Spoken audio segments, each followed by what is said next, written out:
a promis de répondre à nos besoins. On dit qu'il y a au moins 33 000 promesses dans la Bible. Il y a même un refrain que les enfants ont chanté. Les promesses du Seigneur sont à moi, chaque chapitre, chaque verset et chaque ligne sont à moi.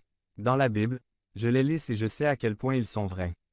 Les promesses du Seigneur sont à moi. Ah, mais on oublie de mentionner qu'il y a des conditions pour pouvoir s'approprier ces promesses. C'est ce que nous allons examiner aujourd'hui.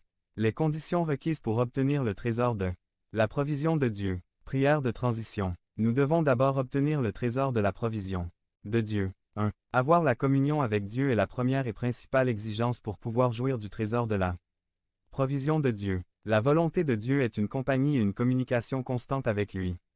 Le christianisme n'est pas simplement une religion, mais plutôt une relation avec Dieu. Le Notre Père expose clairement cette vérité. Le Père est toujours là pour satisfaire les besoins de ses enfants.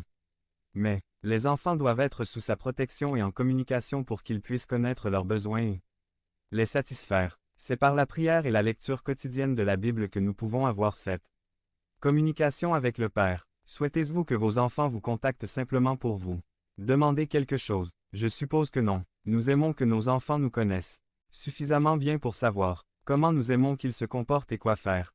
Autrement dit, connaître quelle est notre volonté. Si nous n'avons pas de moment de communication intime avec le Père, nous ne pourrons pas le connaître ni savoir quelle est sa volonté pour nous et l'accomplir.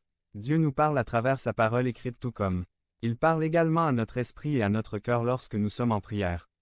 Beaucoup de gens viennent me dire, « Pasteur, comment puis-je savoir quelle est la volonté de Dieu pour ma vie? » En discutant avec eux, je constate presque toujours qu'ils n'ont pas une vie de dévotion régulière. Leur relation est simplement sporadique. Ils s'approchent du trône de la grâce lorsqu'ils sont en difficulté et pas simplement pour parler à Dieu. Ils ne lisent la Bible que lorsqu'ils sont à l'église et n'ont pas de discipline de lecture. Ils ne savent pas lire la Bible. Il faut pratiquer la lecture de plusieurs manières. A simplement en tant que lecture, il est bon d'avoir pour objectif de lire la Bible en entier une fois par an. B. Dans le but que Dieu vous parle avec une portion.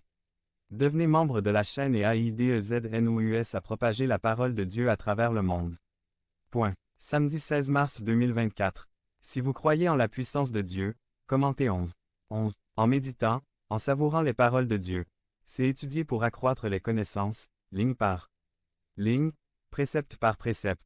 Il existe des Bibles écrites dans de nombreuses versions, révisions et de nombreux aides pour les lire et les comprendre. Par exemple, il y a la Bible d'études inductives, la Bible Diario Vivir, la Bible de Pentecôte, la Bible du disciple, la Bible arc-en-ciel, la nouvelle version internationale.